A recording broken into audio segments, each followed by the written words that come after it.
Donald Trump, as everyone knew, was a businessman famous for his lavish lifestyle and love of luxury. But one day, one of his advisors made him an unexpected proposal to help him understand the severity of the homelessness crisis in the US. We really need to solve this problem, and if we want to truly understand it, you have to experience it firsthand. At first, the idea seemed ridiculous to Trump. He was a billionaire. He could already imagine what it felt like to sleep on the streets. But his advisor was persistent. You can't really help people unless you truly understand their struggle, he insisted. Trump paused for a moment, then smiled. All right, why not? He replied. He had made bold decisions throughout his life. This would be another one. That night, he stepped onto the cold, unforgiving streets of New York dressed in worn-out clothes. His hair was unkempt, his face was dirty.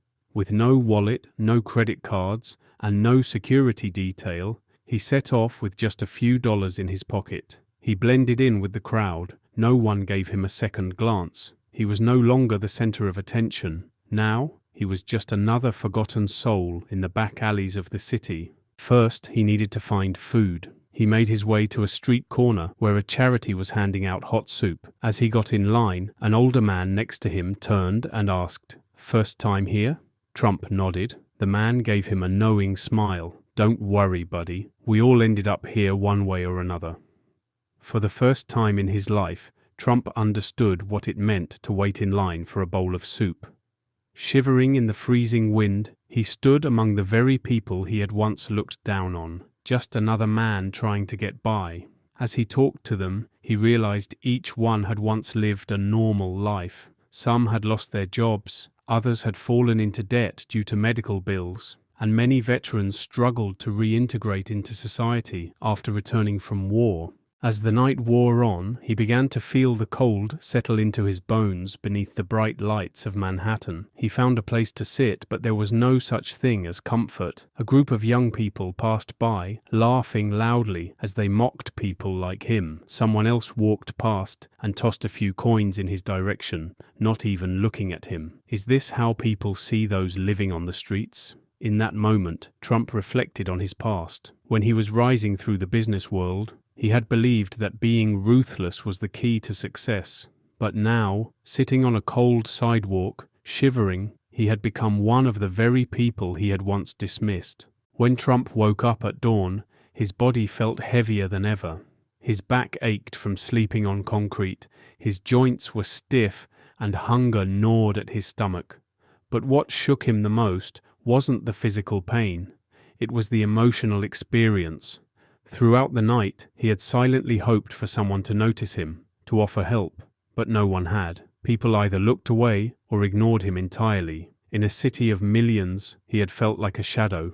As he sat there, a businessman rushing past accidentally knocked over his coffee. The cup hit the pavement, and hot liquid seeped between the cracks of the sidewalk. The man didn't even stop to apologize. He just kept walking. Trump lifted his head and watched as hundreds of people hurried to work.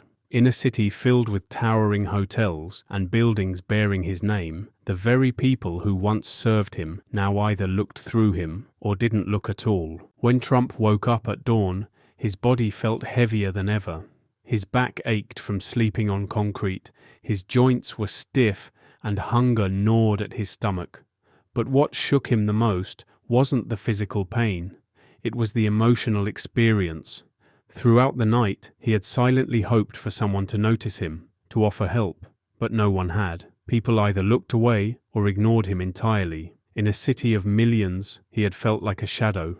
As he sat there, a businessman rushing past accidentally knocked over his coffee. The cup hit the pavement, and hot liquid seeped between the cracks of the sidewalk. The man didn't even stop to apologize. He just kept walking. Trump lifted his head and watched as hundreds of people hurried to work. In a city filled with towering hotels and buildings bearing his name, the very people who once served him now either looked through him or didn't look at all. Just one night ago, he had been someone who lived in luxury, someone used to always being the center of attention.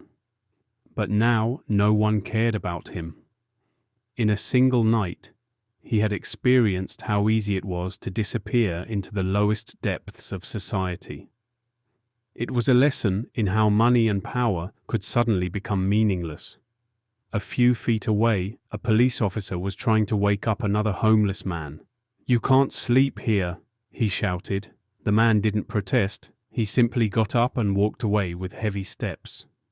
Trump made eye contact with the officer for a brief moment, but the cop barely acknowledged him before continuing on his way. Once, Trump had been the most powerful man in the country. Now, he was just another nobody on a street corner. At that moment, his advisor found him. His security team stepped out of the car, and one of them held out a coat for him. But Trump raised his hand to stop them. "I won't forget this," he said, his voice filled with exhaustion, but also a newfound determination. "I won't forget anyone." As he got into the car, he looked out the window. He saw the people sleeping on sidewalks, the elderly digging through trash for food, the faces of those broken by unemployment. He had seen them before, at least he thought he had, but now he realized he had never truly seen them at all. That night was burned into his mind. It was a lesson he would never forget. Amid the bright lights of New York, beneath the glow of neon signs and towering skyscrapers, there was another life. One lived in the shadows, one filled with thousands of people society had chosen to ignore. Years later, Trump would speak of that experience as a turning point in his life. He never treated it as just a memory. Instead, he launched a major fund to combat homelessness in the US. He met with powerful figures in politics and business, pushing for better shelters in cities. Through initiatives presented to Congress, he advocated for expanding social welfare programs. But whenever he spoke of that night, he always said the same thing. "That night, I wasn't just homeless. That night, I was invisible." Years later, at a charity event, Trump stepped onto the stage and began his speech. "Today, there's someone here whom I met on the streets years ago," he said. The crowd exchanged surprised glances. Trump smiled and pointed to a man in the audience. The man who stepped onto the stage was the same homeless man Trump had met all those years ago, but now he no longer wore a tattered coat. He had become a successful businessman. The audience was in shock. Trump placed a hand on the man's shoulder. "You once told me you would come back, and you did," he said. The man, eyes filled with emotion, nodded. "Because of you," he whispered. Trump took the microphone and turned to the crowd. "I never forgot that night. But more importantly, this man never forgot something either, his belief in himself. We are often told that once we fall, getting back up isn't easy. But when someone reaches out a hand, that's when miracles happen. Today, we are witnessing a miracle. And this man didn't just change his own life, he's now changing the lives of thousands." The man wiped his tears and nodded. "There are so many people who deserve a second chance," he said. "People like me, like you, like all of us." At that moment, Trump realized once again that everyone in life needs a second chance. He never forgot that night, because that night, a change had taken place, not just in a homeless man's life, but in the heart of a billionaire.